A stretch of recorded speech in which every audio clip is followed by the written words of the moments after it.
Hey guys. It's, it's been a while. Kill that boy! Kill that boy! Kill that boy!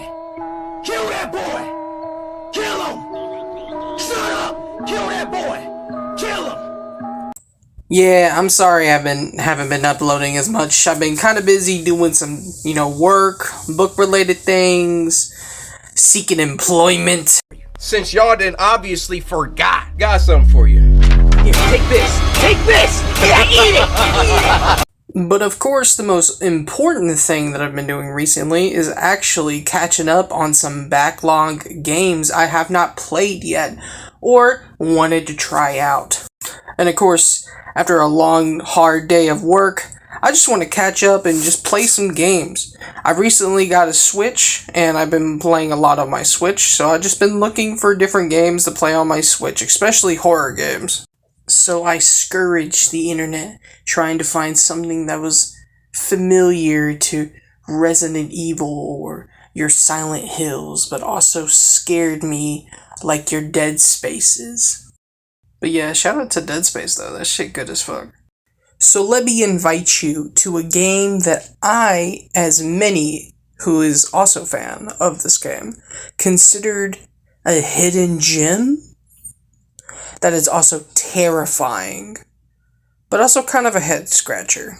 So sit back and relax and enjoy your popcorn and cold beverage as we get into it.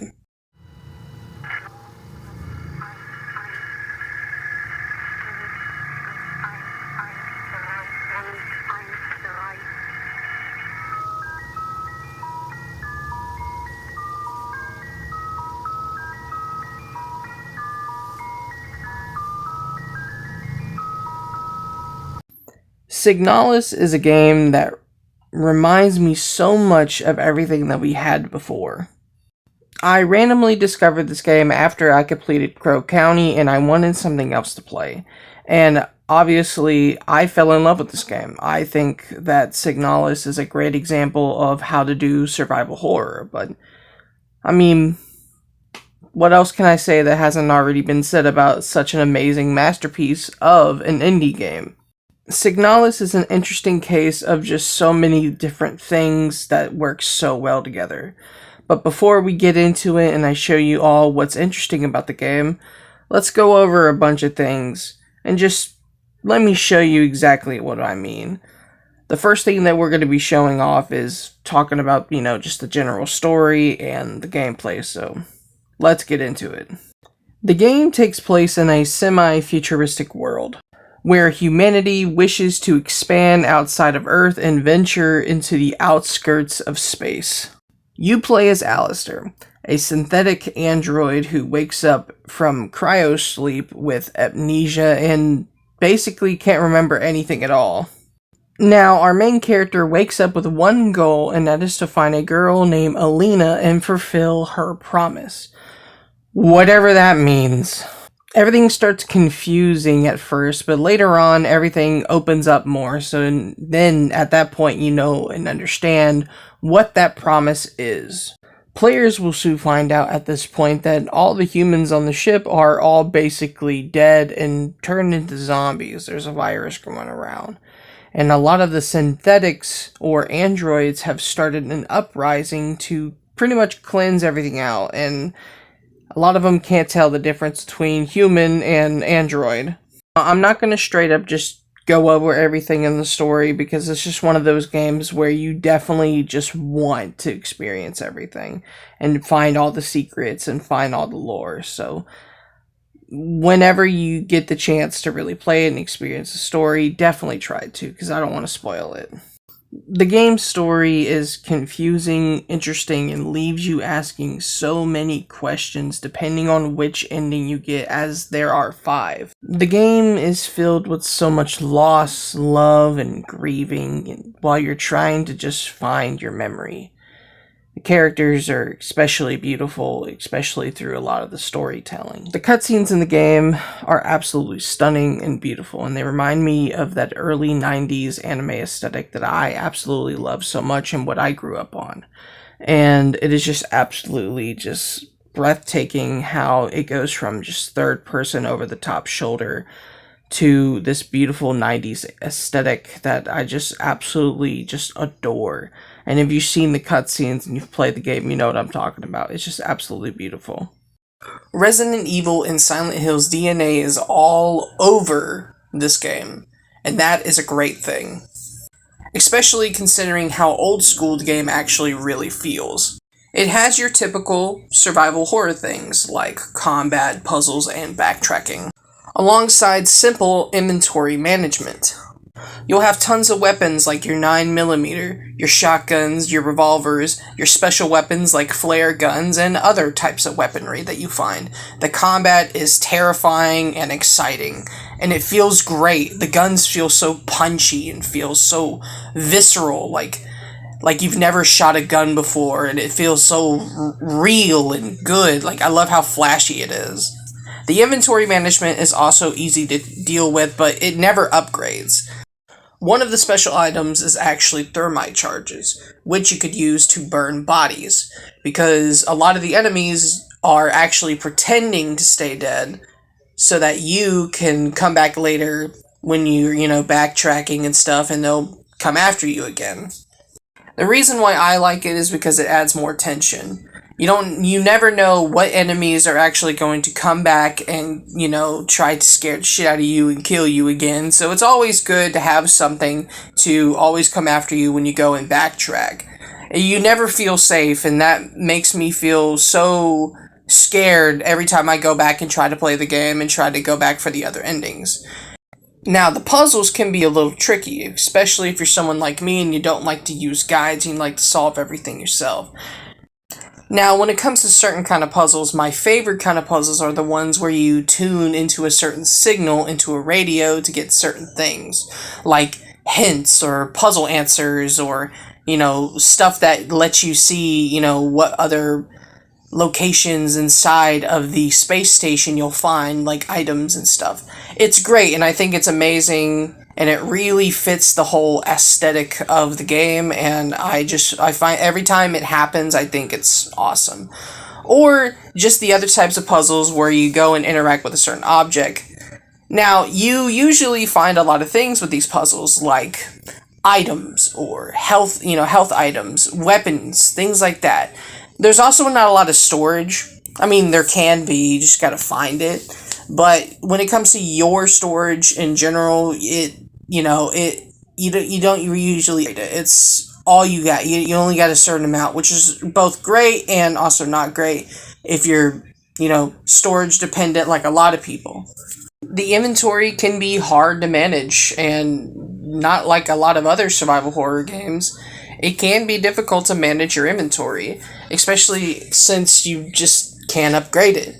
Now, there's a lot of things that you can hold and combine items, to save up that space, which is going to give you a lot of opportunities to heal yourself in case you do get damaged.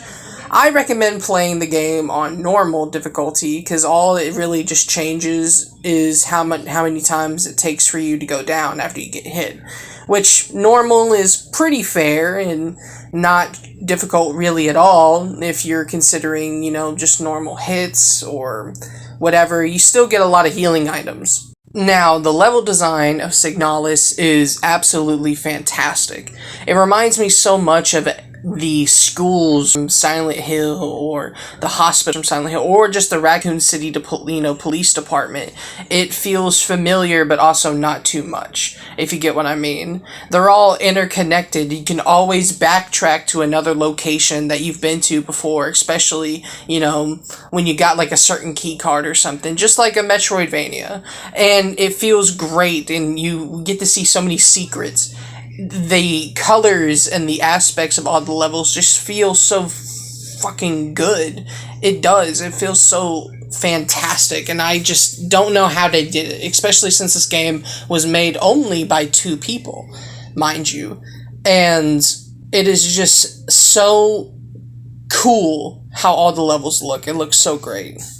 Now, besides everything else that I've said so far, my most favorite thing is that this game does not rely too much on jump scares. I mean, everything feels well placed and well balanced, and it just feels so good to play. You get scared so easily because you don't know what's going to come around the corner. And I fell in love with it the same way that I did Resident Evil. And that's just what reminds me of it. Now, I hate to compare, but it just feels so familiar and so great, and that's what's so good about it. It feels like a vacation away from home, if that makes sense. Which, by the way, the red save points sound terrifying in this game.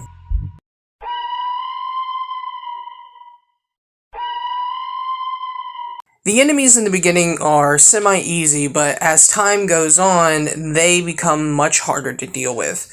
One of the ones that I had difficulty dealing with was the enemies with shields. It's so confusing because they switch things up in combat so much, and they're just really hard to deal with, and I didn't like them.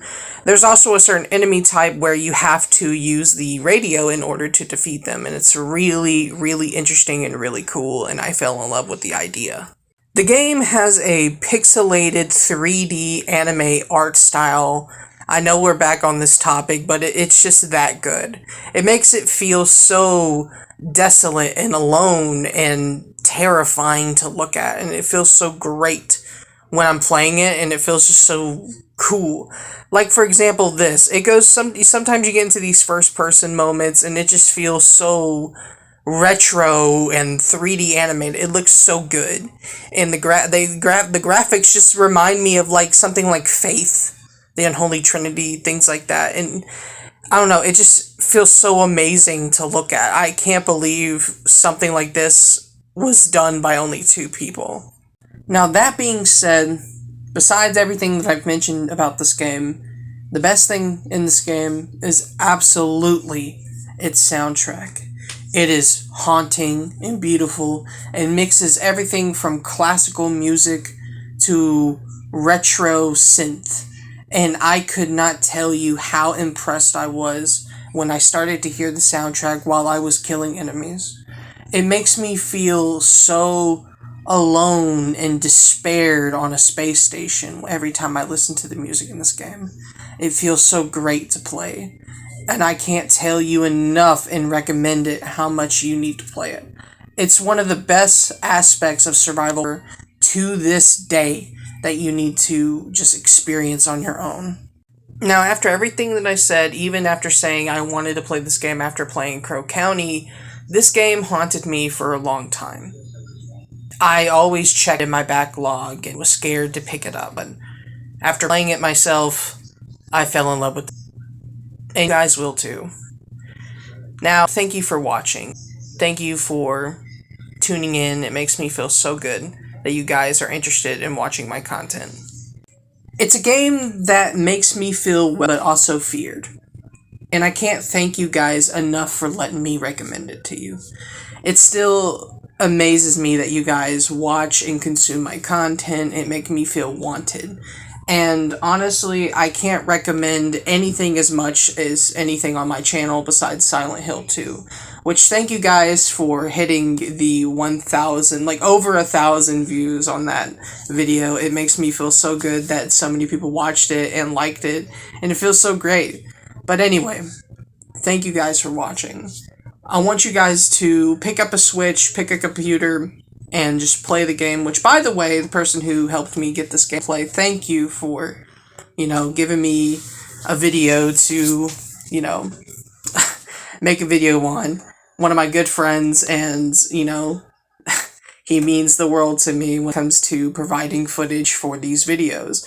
But anyway, thank you guys for watching and making me feel really good to talk about this game. It's a game that haunted me for a long time, and honestly, I still don't know how I fell in love with it. I just want to re-experience everything again. It's reminds me of Dead Space, and Dead Space is like one of my all-time favorite games. So, before I start rambling and getting into everything that I love about this game even more and make this video longer, thank you guys for watching. It makes me feel good. But anyway, goodbye. And see you on the next Red Save Point episode. Peace.